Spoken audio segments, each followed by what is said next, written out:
Yesterday we looked at relationship selling, the concept of relationship selling. We looked at building knowledge in order to be effective with the relationship selling. And then we look at understanding the buyer persona, understanding who you are going to sell to in order to be able to be successful at relationship selling. Now, out of what we discussed yesterday, without going through your slides, I see some people are flipping. I want to ask, out of it, one thing might have come to you. I know this, I should have done this, I understand this, but I've not been. That one thing that you think would alter the way you sell from yesterday. So fewer clients, higher profits. That's nice. Yes. Okay, understanding the customer very well. So add value to my clients. Add value. And add value again. When it is mutually beneficial, then it's not manipulation. Basically, everybody gets to the table, including the clients, to gain something. Right? So if you are meeting a woman, you have your motive, she also has a motive. No matter the agenda, once her motive is met, she's okay. Those of us who are Christians, and not only Christians, the Muslims, the traditionalists, every single religion, every single ideology in this world believes that you are more blessed to give than to receive. And every single belief also supports the fact that it is only in giving that you receive. So when you go into a relationship with a mindset of what can I do for Ravi, what can I do for Sunday, what can I do for Paul, you will get back. And that is why when we talk about value, we say you must give value consistently. And we are not talking about value in terms of the product or the service, but we are looking at ancillary things that you can be able to do to make the client's life better. Now you have a list of brokers that you work with. The best option for you is to empower those brokers to make more business so that you can also be get more business. So instead of spending that 1 million on some gift, go tell the broker that give me 5 of your people, let me build their capacity so that they can be able to sell and make you more money. So we have most of the major organizations, they would gather their main brokers, say you give me 2, you give me 2, you give me 2, and then we go and then we help them build that relationship. There are times where Enterprise is the biggest, they have the money, they take them to a resort. So you have about 30 brokers, they take them to a resort, give them proper treatment, but at that resort the MD, the head of marketing, the broker relations department are all there. And 3 days they have quality time with those brokers. 3 days they have Michael Abiu developing those relationships, standing in front of these brokers, and every single word I'm saying, I'm promoting the insurance company. So by the time they come from wherever they are coming from, the relationship between them and the brokers are more strong. That is a way of adding value to your customer. And in this case, your brokers are your clients and your customers. So sometimes even in relationship building, it is better that you go to a client that doesn't have a broker. Then you call a broker, you say, you know what, I've gone here, there is no broker, come and let's go together.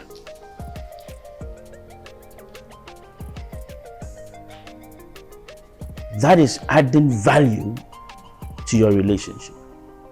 Now let's move to lead generation.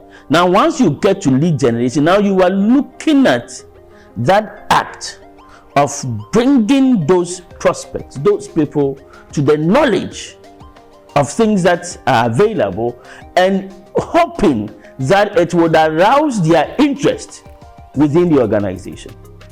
What is lead generation And my assumption in this training is that you are generating your leads already. Is that not the case? So I want to look at lead generation in respect to relationship selling. First, we must look for who a lead is. And then if you are taking a lead, we are looking at somebody who has an interest in the product or service of your organization. Do you understand? So the first thing is that if the person has no interest in a Ghanaian man, the person should not even come into the calculation as you are going to sell to that person. I don't know if you get me. So when we are doing lead generation, what we are doing is to look for which people will be interested. In relationship building, when it comes to lead generation, we are looking at how do we generate leads through the people that we have. Sometimes we don't do proper lead generation, and I'll talk about the qualification. So we actually chasing something that will not what? And then we say selling is difficult. Hello? Some of us, we are better off getting 1 million up to 1 billion. Or 10 million, rather than chasing after what? 1 billion. That is if you know yourself. May I say that it's always good we are ambitious, right? But it's also good that you know yourself, your limits. And lead generation is about attracting those that fit your ideal customer profile to you. I want us to look at some sources of leads that we can get. Hello? There is a lot of people that the people we know that they will say that, oh, my sister is coming to you, my brother is coming to you. We have left a lot of businesses unattended to. And the irony is that we are chasing after people we don't know. What best relationship selling can you do than selling with your family, selling through your friends, and selling through your what? Acquaintances. One of the biggest problems with selling is asking. Those of us who are Christians, the Bible is clear about that you should ask and you shall what? But what is the problem? We don't what? Let me tell you something. The man who recruited me, KEK, he took my phone and he started scrolling down. Those days it was a Philips phone with a pole, and that was about 20 years ago. I have a picture of that phone. It was a Philips phone. Then they had the old people would know it had a joystick. You know a joystick? Yes. And then you do ping, ping, ping. So the numbers were coming. Then he said, young man, that is money. That was a master salesperson. He was just going, he's not looking at the names, so he's just going down. And as the names were going down, he looked at me, he says, young man, that the names that were going down is what? It's money. That is money you are putting to what? Waste. So I want you to challenge me on this. Take your phone and go through it. Take your phone and go through it. Start from A. Take a paper and take a pen and start writing the names of those who work in organizations, those who are managers in organizations, those who can introduce you to their MDs. List them too. Do that list, and for the next 1 year you can't exhaust it. That is you selling through what? Relationships. So you all have clients that are very happy with your service. You have? Yes. How many? 5? 10? 15? Listen to me. are you consistently asking them after a service has been delivered and they are saying that, Michael, you are good? Have you asking them, can you refer me to some of your friends? Every accountant that you meet have friends who are accountants. Every CEO that you meet have friends who are CEOs. Every director you meet have friends who are directors in other organizations. They meet with them, they talk to them, they are their friends, they are classmates, and they will be happy to talk about you. If your client is talking to another client about you, can you imagine what they will say? When you sell yourself, it is not as strong as somebody what? Selling you. Where you are, that you think your ideal customer is, you must be what? Active and what? Visible. You must follow common courtesies. The first one is what? Smile. Smile. I don't know why that is becoming too difficult. Deliver value whenever you can. I'm talking about those new people. Sometimes you must do something for them. It's 10x, 10x, 3x, 3x. And I want to explain that. As I'm here with you, I'm trying to generate leads. Is that not the case? So what we are saying is that every 10 people I meet, one of them would be a viable prospect. Now those viable prospects, 10 of them would give you a qualified lead. But you know, the road to I want to give you the business and actual payment, there are so many things that happen. So what we're saying is that you need 3 of those business confirmation to close one business. In other words, sales is a game of what? Numbers. So the more you interact, the more relationships you build, the higher the chances of businesses you would what? You close. The reason why we are doing everything possible, sometimes sacrificing our bodies and all those things, is because we have not developed enough what? Prospect. Once you fill your pipeline, selling becomes what? Easier. And then let's come to the 40, 40, 20. What I'm saying is that have 100 leads, qualified leads in your pipeline. Is that not the case? What I'm saying is that those 100 leads, you must divide them into 3. The lower 40, the middle 40, and the upper what? 20. Now, the reason why sometimes you are closing businesses, but you are not meeting your target, is that you might be focusing on the lower 40, so you are closing, but the value of the business you are closing is what? It's small.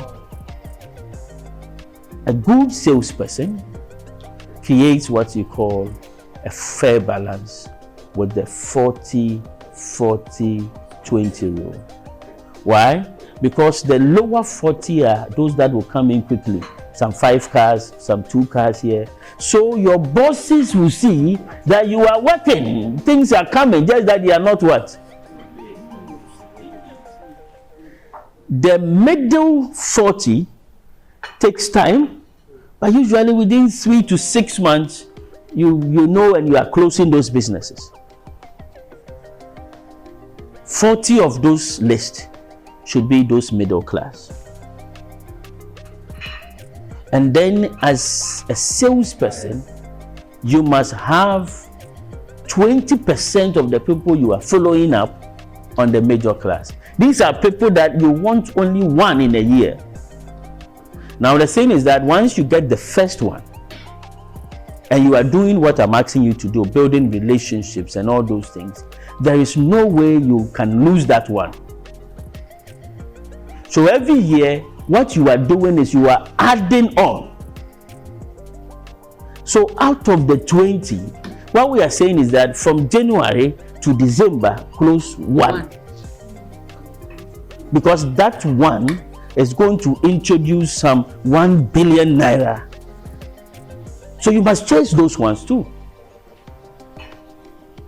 So in proper lead generation, you must be conscious that you are chasing some 20 people you know are in the upper class, some 40 people that are in the middle class, and some 40 others that are in the what?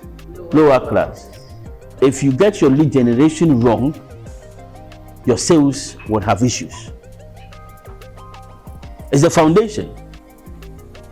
If you select a wrong woman, the marriage would be turbulent throughout. And if you select a useless man, you will suffer the rest of your life. As a result, you realize that the viability of the marriage depends on what? The selection. That initial foolish decision you took in the name of love, in the name of money, in the name of any other thing that you take those decisions on. Now, he's talking about how do you connect viability to funnel management. In fact, the concept of pipeline management is actually a concept of funnel. You understand? That is a pipeline concept. So the pipeline concept is actually the funnel approach. But what we're saying is that you don't end when the business is what? Is closed. This time we are saying that once you close the business, you put the person under relationship management. So sometimes when I go to the experts, I don't tell them that the law says you must get or do your marine here. I tell them that because I want to help you. I know companies like you don't like flouting the law. So I'm bringing that to your attention so that you don't have problems. You can either do it with me or not, but for me, I have been working with you. For me, I have been going out with you. For me, we've been relating. And I think that I see you are doing imports. So do you know that the law says this? So I want to help you. I don't know if you are with me. You must understand them. And that process is critical when you're selling. And we call that the pre-approach. But there's even another part of the approach that that process that we take for granted, which is the approach. The approach is actually the first 5 minutes encounter you have with your prospective customer. That could be in a bar, that could be face to face, that could be anywhere. Those first few minutes are so important. That is where we talk about smiling. That pleasant thing that he will see, the first thing he will see. That is why we talk about the way you dress and you look. That is where we talk about how you greet. You see, those few minutes has a major impact on the future of the relationship. Why? You can ask the ladies. If you don't pass those first 5 minutes, they will not even give you an opportunity to come and say what you have to say. If they had known you, they would have accepted you. But if the approach is not good, they will not even give you an opportunity to be able to have that relationship. If they only had got to know you. So as salespeople, approach is as important as the message that you want to give to the person. The next stage is presentation. That you ought to present what you have to them. And that one we are saying that use the relationship selling approach. After presentation, one of the things that almost happens every time is what we call objection. And that's the next stage. salespeople ought to prepare for objections. If you are able to get over the objection, then you move to the next stage, which is what? Closing. Closing. How many referrals did you ask for today? How many referrals did you ask for this week? How many referrals have you asked for this month? Because referrals alone can grow your business by 20%. The existing company, building relationships and the growth of existing accounts alone can grow your business by 25%. If you add these two, that is what? 45%. You want to know about Michael or Prestige. You could actually find out who are the bankers of Prestige, who handles that business. You can find out who are service providers of Prestige. You want to know who provides service, which other salesperson deals with Prestige. And then you go to that person, who now is your brother because both of you are salespeople, and ask them for information. So you say, you know what, if you want to deal with Ayo, this is how you must what? Deal with him. Oh, he's like this. Oh, he's very temperamental. You see him slow like that. He makes one mistake and you see.